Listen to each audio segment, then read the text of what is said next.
I used to be a crew member on the ship. I was a bar waiter. Yeah, I became, over the ranks to the hotel managers. Ambition, you've got all this dead space. Like, why don't you do what Americanized ships do, turn it into a retreat, and then you could charge to use like a comfortable cabana.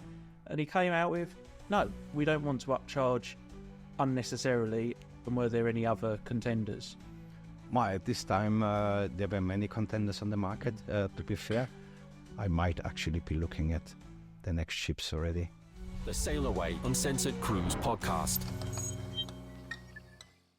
Can you share the vision behind the creation of Ambassador and how it differentiates itself from other cruise lines? The vision behind Ambassador is pretty easy explained. I think what we have seen during the heights of COVID and the aftermath of the pandemic, that there is a niche in the market which opened itself up. A niche that basically caters for, I would say, the more mature guests, 50, 55 plus, which basically uses the ship to actually go to destinations rather than to be a destination. We wanted to basically create a cruise line that goes to those breathtaking, amazing places in the world that can actually go there. So before we use smaller ships, which can access those ports. We wanted to create a friendly and easy atmosphere on board, and have managed to do so well that we actually are creating a community at sea, both with the crew and with the guests, and both together as well. We wanted to have like-minded guests on board the ships, and where we have enrichments to the travel as well, where we are not bound to have to operate on a 7-day itinerary, because many of our guests are retired, so they have more time available. We concentrated from the beginning on no-fly cruising from the UK to make it hassle-free, to not be limited with airport restrictions, security restrictions, delays. And with this, we created an affordable cruise line, affordable quality cruise line, which already now is known to be the warmest welcome at sea. And I think we did very well we're now in year number 3 of operation, year number 2 with both ships. And this was the vision behind it. I think this vision actually works extremely well, because it's one which has a massive growth potential. Differentiate yourself, where the bigger American corporations, mainly in the cruise industry, which are dominating the market, basically opened up the market for us. So launching a new cruise line is incredibly difficult anyway, and you did it during a pandemic. So what were some of the challenges that you had during that period of launching a cruise line during a pandemic?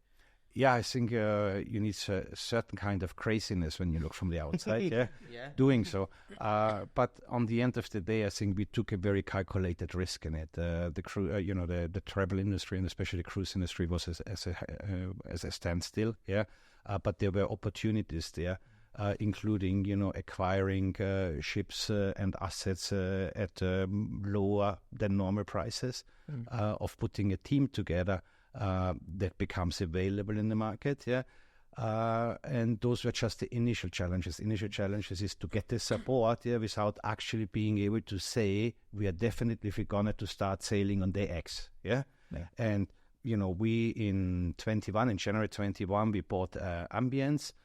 By March, I had the executive team together, which all were known people from the industry, which know how to operate a cruise line.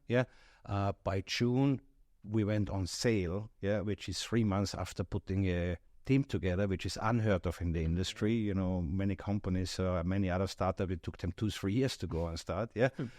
We went on sail in June 21. By December, we were actually at such a positive and healthy occupancy situation for our first ship, the Ambience already, that we immediately decided to buy the second ship, Ambition, before the first guests have put the foot on board our ships. It was the right decision, and it shows off, So then, you have your cruise line, you have your sales in, you made your promise, you defined your product, which obviously is the groundwork for this. Straight after we bought Ambition, Omicron hit us for hard in the world, and we had the first ship in a dry dock, which basically came to a standstill for 8-9 weeks because of restrictions all over the world, and especially in Europe. Omicron kind of eased down. People started to work again, and Russia decided to attack the Ukraine, which puts you a massive spill onto your supply chain. Yeah. So we were going from one to the other challenges, and the last challenge was basically to actually get out of the shipyard, because there was a fuel shortage all over Europe, and we could not get enough fuel to actually fill up the ship and sail out. So, but we overcame it. We are here today. It was a difficult time. It was a challenging time. On the other hand, we have an amazing team which put this all together. And today, I'm sitting here proud to say we have carried more than 100,000 guests on board our ships. We have completed more than 100 cruises. We are renowned as a business, as the warmest welcome at sea, as affordable quality, and achieving NPS scores per cruise 85 and above. So amazing job, especially the team has put together there. So you said Ambience was your first ship, which she used to be Pacific Dawn with P&O Australia. Why did you choose Ambience as your first ship, and were there any other contenders? Well, at this time, there were many contenders on the market, to be fair.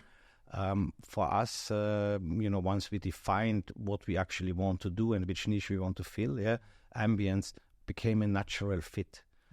She became a natural fit because she is a classic and traditional ship, but she has a very warm and welcoming feeling. She has a lot of small, intimate places around the ship where people and guests can come together.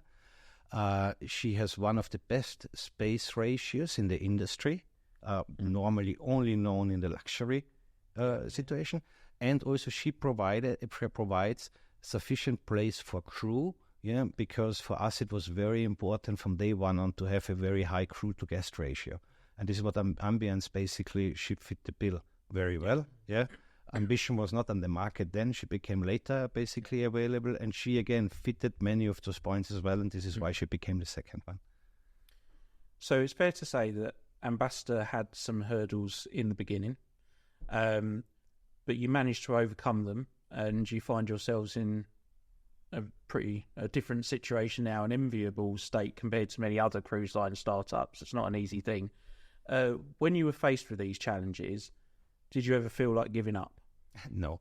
I am today most likely, in my age, the one with the longest history in the cruise industry, because I started as a bar waiter at the age of 18 on cruise ships.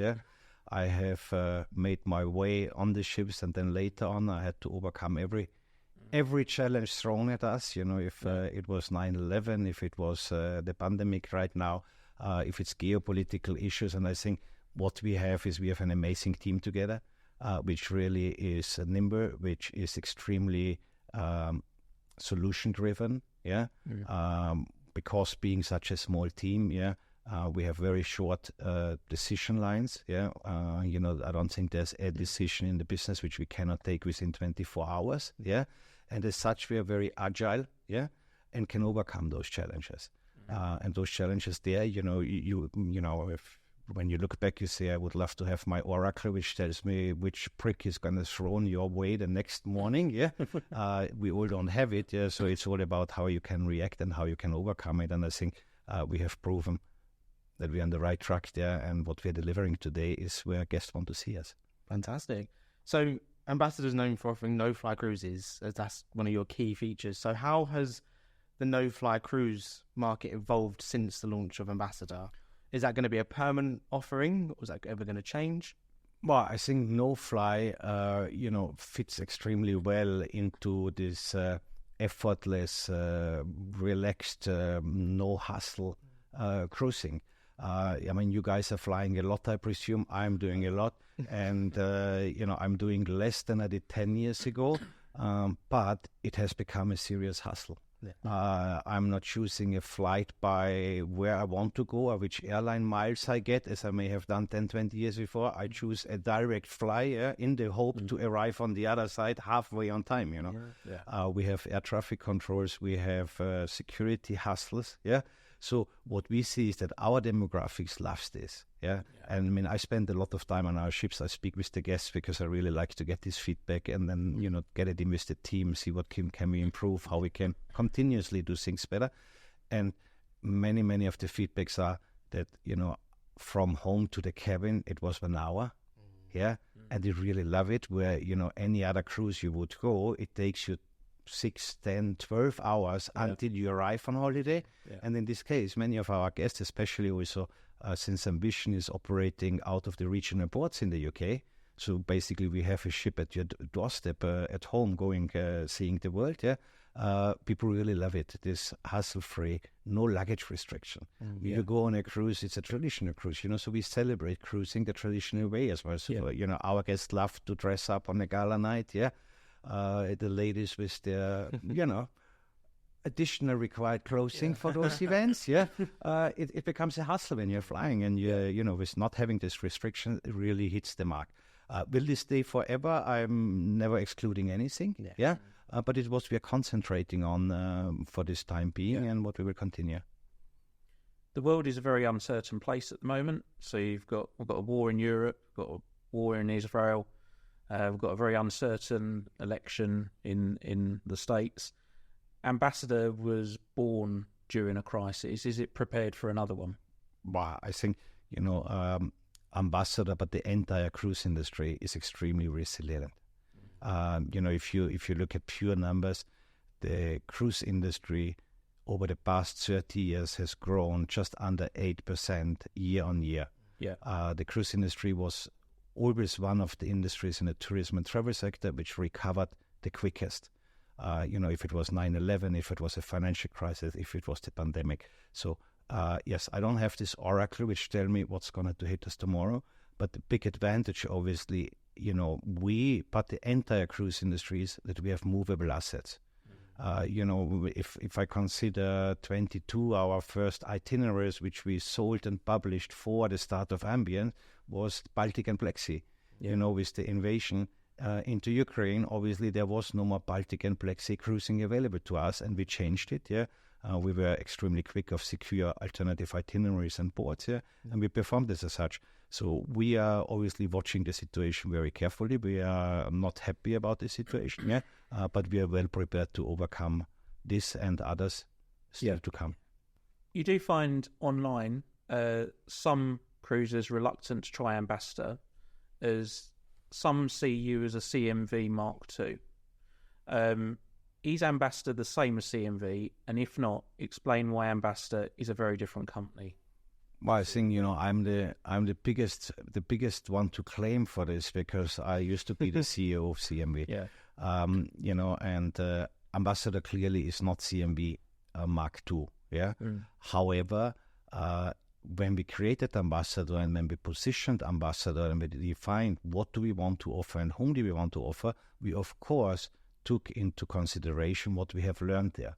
And, for me, it was an amazing experience to actually start with a white piece of paper and say, what do I actually want? Whom do I want my guests to be? What I want to experience them. So where one of the main things where we have, invested and where we are continuously improving on is that we actually have far higher quality on the culinary side, on the food side. We have a far better entertainment and enrichment program on board. And we also have the better hardware today.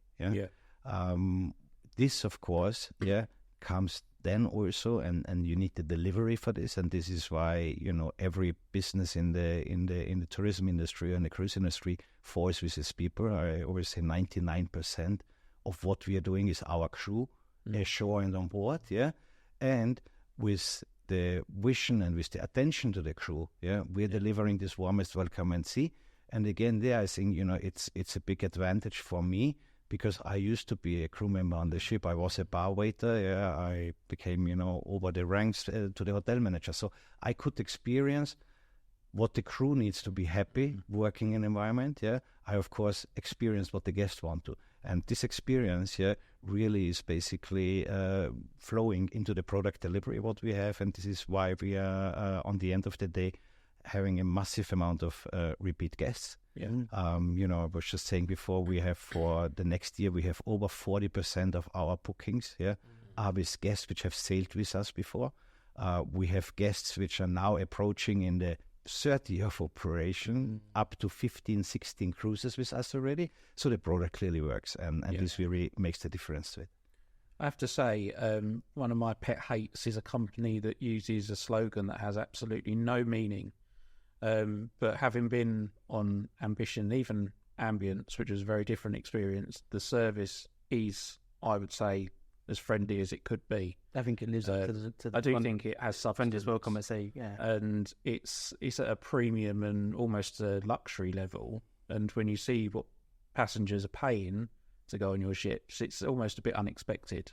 The way I always think about it when I go on a cruise, with any cruise line, is how many hellos will I get walking through a corridor?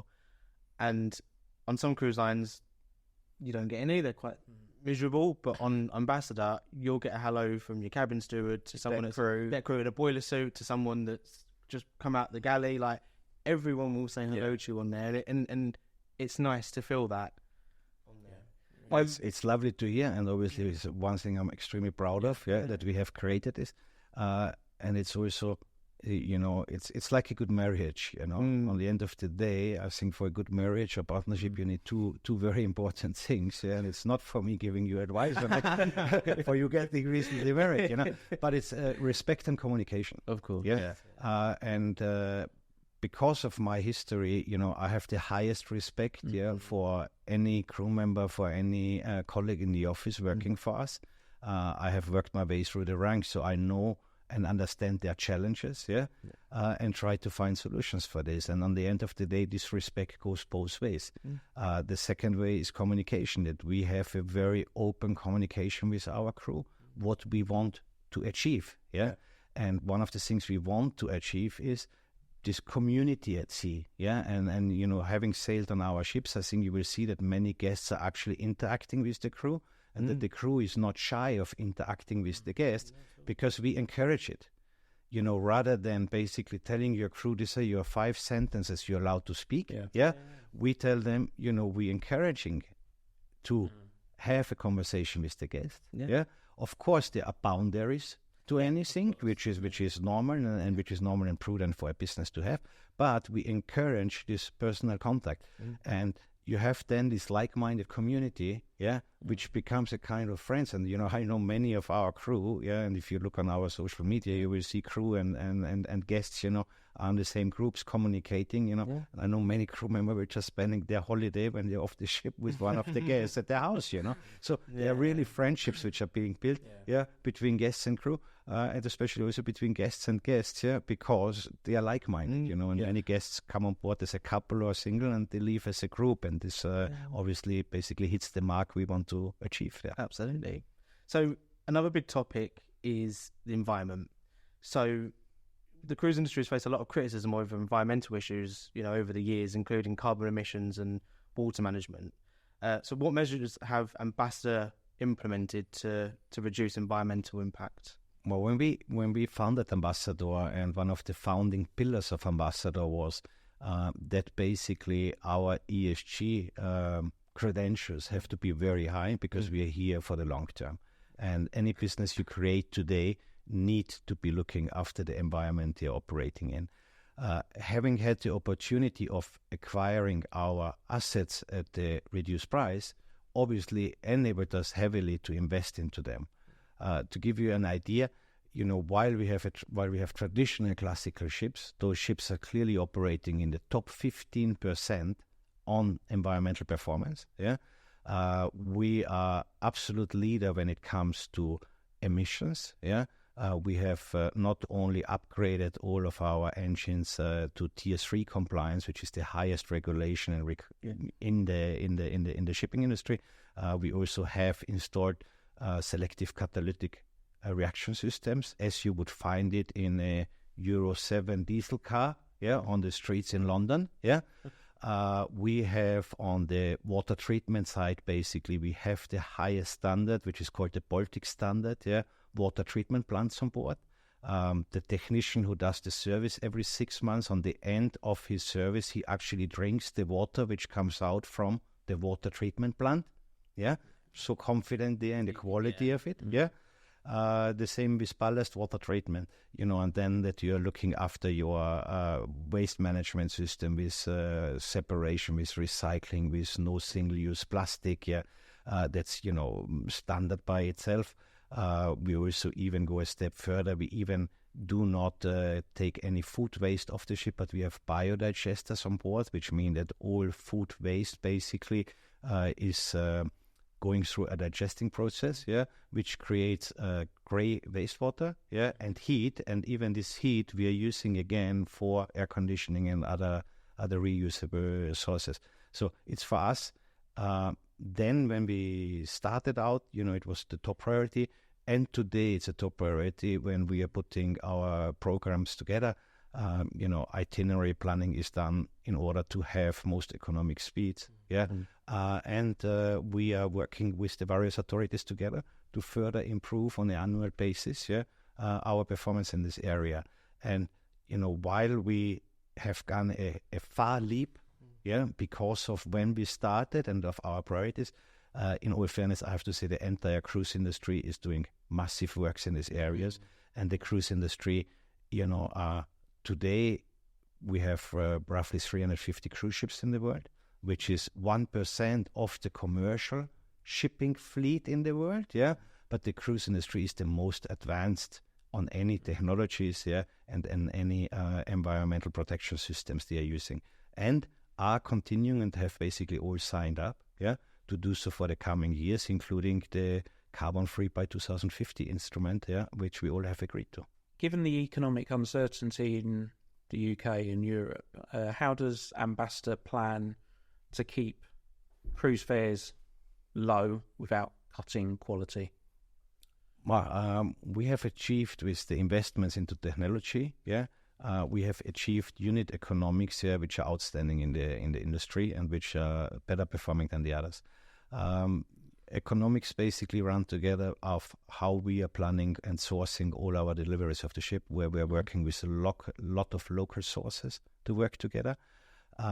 We are a small and nimble team, which helps you to have a very efficient output. This what we have there, and this will continue.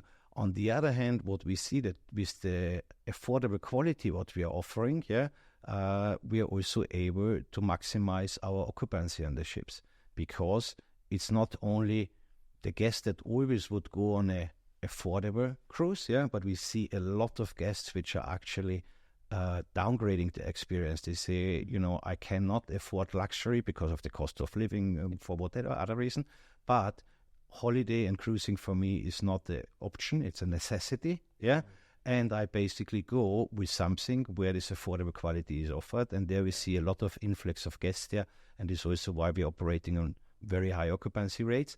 But our occupancy rates doesn't give you headaches, because we are concentrating on the 55 plus market. We usually don't have kids on board our ships. So you will never feel a ship very overcrowded, because you're missing what, others may have 400 or 500 kids in addition.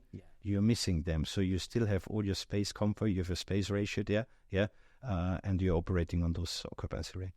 Nice. So something I like to ask a lot of people in the cruise industry, I've asked captains and I've asked other people, is do you think ships are becoming too big in the industry? And do you think Ambassador would ever take on a big ship? I don't think that ships are getting too big, and Ambassador will not take on a big ship like this, Why I don't think that ships are getting too big? Because the cruise industry has still a very slow or low penetration in the holiday market. And it's one of the things, why we recently joined Clear, because my firm belief is that as a cruise industry, we all together, we are not doing enough, to tell the world what amazing value cruising actually has. So, and what we have to, and when I started, when I was 18, and I'm not going to tell you how many years this is already, but, Love Boat was on TV then. You had this cruising with, all styled up, only accessible for the exclusive and luxury market. And today we have for everybody something. We have, your family cruising with 6,000 guests to your top exclusive cruising with 40, 50 guests on board. And you have a very wide area of choices, as you have with hotels and resorts ashore, And what's the amazing thing there is that people which actually go on a cruise fully recognize, the cruise value, because more than 80% of any guests having ever stepped on board a cruise ship are going on a cruise again. Yeah. They may not necessarily go with the same ship or with the same company, because this is, yes, there were far too many people here. I don't like stack and hand parties while I'm reading my book in the library. Yeah. And then I choose Ambassador, where they cater exactly for me. I agree. I think there's a cruise line for everyone out there. Yeah, and it's what it is. It's today. Yes, these mega ships, they are not there for cruising to see destinations. They are a destination by themselves. It's like a theme park. Go to Disneyland, or go on a cruise, which takes you to destinations. And this is why it's important for us that all those different products exist. Because we can differentiate ourselves and we fit into this niche. Where we then attract exactly those guests which we want to create a community on board. I find it mind-boggling when we talk to people that haven't cruised before and they're like, oh, I'm going to feel seasick all the time, or I'm going to be bored, or I'm going to do knitting every day. And I'm just like, oh, God, it's not like that anymore. There's quite a few misconceptions around cruising. And I think those that haven't tried it don't realise there's so many different ways to cruise. It's not all like Royal Caribbean with bumper cars and water slides, and surf simulators and stuff like that. You can have a quiet experience. I think the traditional cruise experience which you offer is kind of like what P&O was like 10 years ago. And I think when we were on Ambition in April, we spoke to a number of passengers who said that they used to cruise with P&O and they've started cruising with Ambassador because they get that traditional cruise experience, which they feel they no longer get with P&O, because I think they're quite focused on the big ships like Arvia and Iona. Where it's the family and the entertainment. Yeah, and this is also what we are really trying to differentiate. I call it a little bit this Americanization of the product. We are not creating another 20 specialty dining rooms just to milk the guest for his last penny years on board, This is what we understand on affordable quality, that we are very transparent, the product you experience. We are very transparent what is included, what is not included, and that for those which want to have, a complete safety and protection around their spending, we even offer all-inclusive rate, the Ambassador fare, which by now nearly 80% of all our guests are taking, because they know I have my drinks included, I have my tips included, I have absolutely everything inside, and I can control my costs for this. And I think it's very important that any cruise company and any holiday company actually is transparent about this. Absolutely. And I have seen a massive movement away from this also when I'm personally traveling. Yes, you're allowed to eat there, but you're not allowed to eat there, and this we don't have. And even I recognize that guests want to have something special occasionally, anniversary, birthday, whatever. So even when you look at the pricing, what we have for alternative dining rooms, you will be amazed, and they are, a quarter of what you will see on the big. We experienced it when we was on board. When we went, for a specialty meal, we was amazed at what the price was, but the quality was still there. So. It's incredible value. It's not just the cruise fare, it's when you're on board. Like I think Brits can stomach paying £15 for an Indian meal, but you go on an American cruise line, you're paying $70. And it's the same with drinks prices. Yes, is there room that you increase them? Yes, but I don't want them, because on the end of the day, I'm looking at the lifetime value of my guests. So if they feel, that they really got the value they paid for, then they're returning. And this is what this is all about, because this enables us to grow the business into the future. We went on Celebrity Apex in August, and I ordered a bottle of Cloudy Bay New Zealand wine. I usually pay about 25 quid for it back home. When the bill came, it was $120 plus 18%. You had to go and get the defibrillator. I did. It's a shocking moment, but I think there's always an urge with companies to try and copy the competition. I kind of hope that Ambassador sticks to doing their own thing. I think a lot of startups feel like they've got to chase the Americanized companies.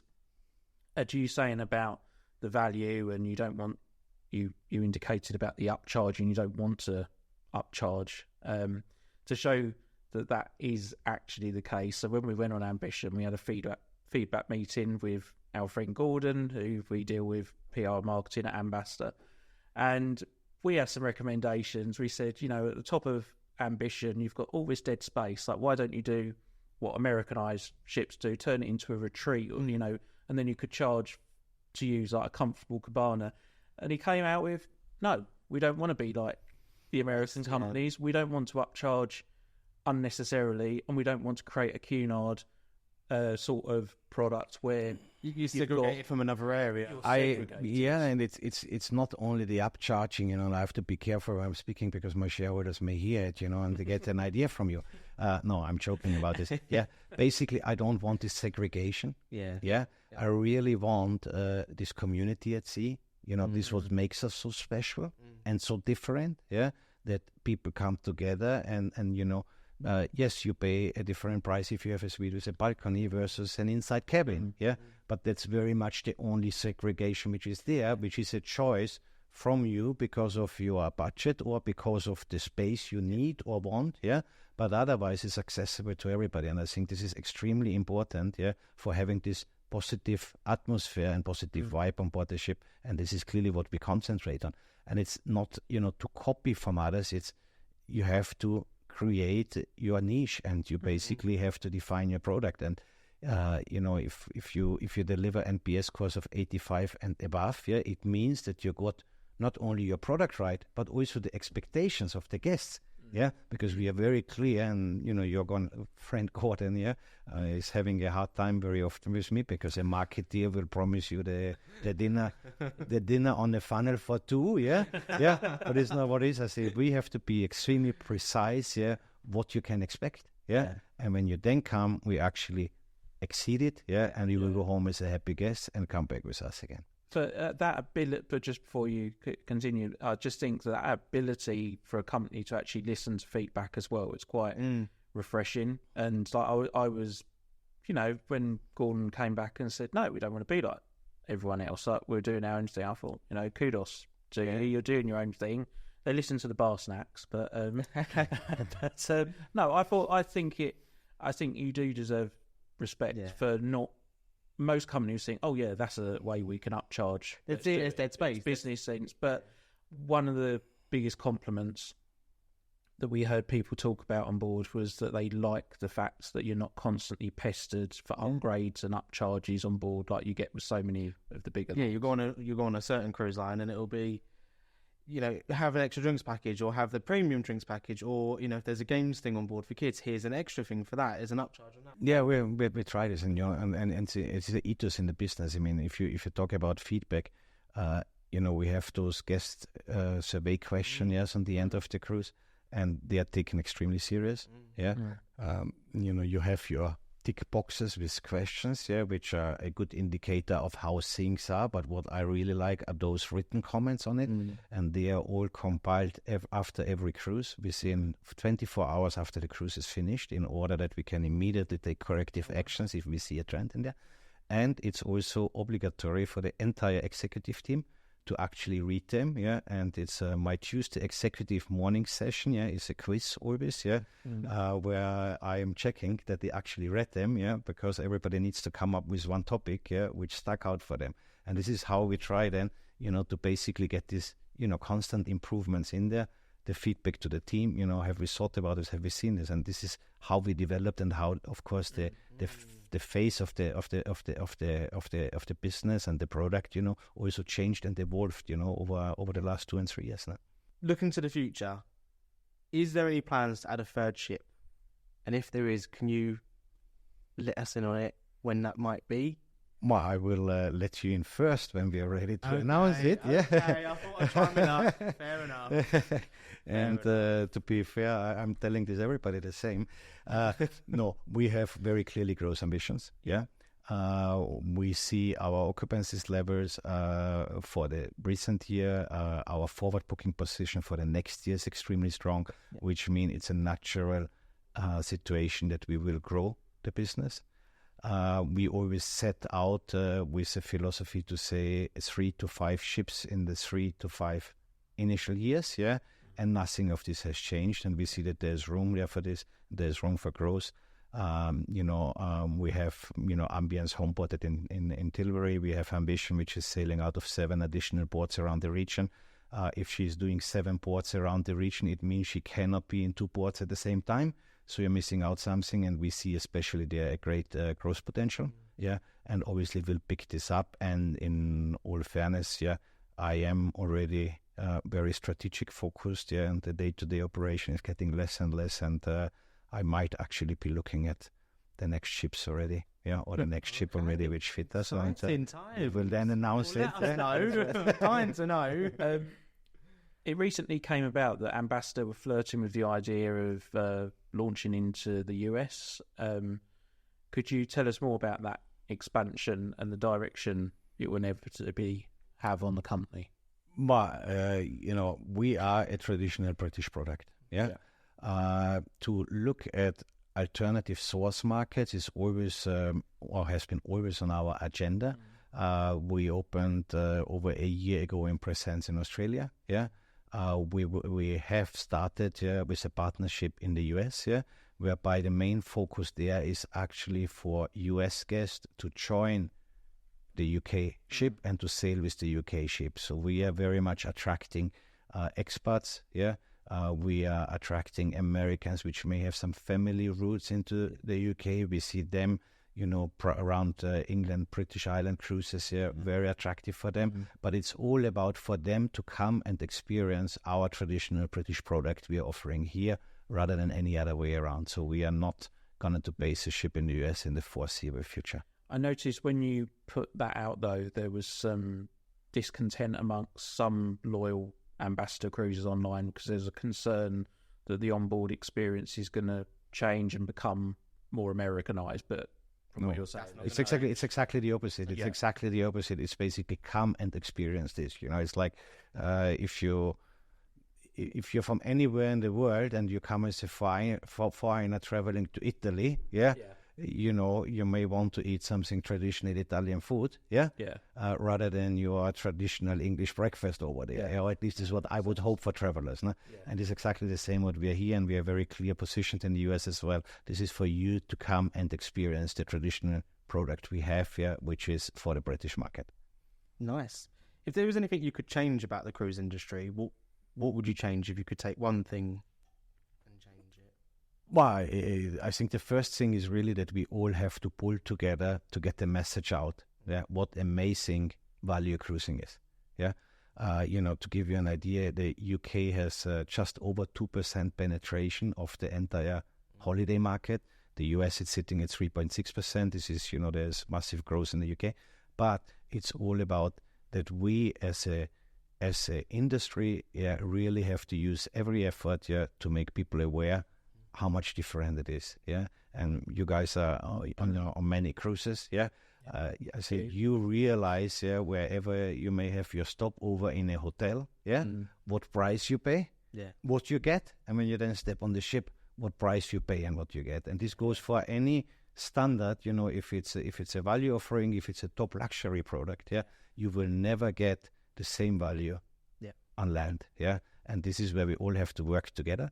Of course, we have, and the industry is doing this, we are collaborating well together on all environmental aspects of the industry, which also incorporates how do we treat our destinations and how do we plan our arrival to the destinations, in such a way that there's the least impact for those destinations. And there are, especially with Clear, and we just joined now because we finally have time to become a full active and involved team member as well, to shape this industry going forward. And there are great initiatives on the market already. As CEO, what has been your biggest regret since launching Ambassador? The regret is that I did not have the glass ball in front of me to see certain things coming. I really don't see that there have been regrets. I think in the end, I can be extremely proud, of being able to lead such an amazing team. We have at the moment 1,400 crew on the ships. We have some 100 people in the office. We have a retention of over 95%, which again is unheard in the industry, and this then also translate why you see the warmest welcome at sea, because people are actually happy what they're doing. We have established ourselves in 2.5-3 years, as a known entity with a brand awareness, with being particularly known for affordable quality, for the warmest welcome at sea. Who else has managed this, So, you will always have something you look back and say, I should have done differently. And this goes in my long list of mistakes not to be repeated. But I would not call it regret. So I'm rather proud of where we are today. Just before you go, I feel like you, Ambassador, deserves recognition for the amount of charity work that you do, help the heroes, Orca. We're also partner with Orca. What makes it? Why are you so charitable? Because you're noticeably more charitable than a lot of cruise lines. Well, I think it goes with being a business here for the long term, and basically looking after your environment, looking after the seas you're sailing in, giving back to the community, is something very important to me personally, to our stakeholders, and this is why we are working with those organizations. With Orca, obviously, it's a natural fit, It's a natural fit. I mean, we were the first one to actually enable them to go on a world cruise, and I'm surprised that nobody ever thought about this before, I've spent time with Sally on the ship by himself, and I may spend with her time again very soon, on board. But what's the importance there is also, it's being charitable on the one side, but also what we are giving back and doing with it, Because especially with Orca, we are educating our guests and our crew. It's finding these natural fits, it's help for heroes, supporting those one which have given most for the country, is a natural fit for us, for our demographics, and obviously also, they are them providing us then with lectures and enrichment speakers on the ship, which really gives back content which our guests like to hear about, and like to talk about it. So whenever we have partnerships, we do make sure that they are natural fits with a give and take, and support obviously the overall goal, which is to leave the world a better place when you are done than when you came here. The Sail Away Uncensored Cruise Podcast.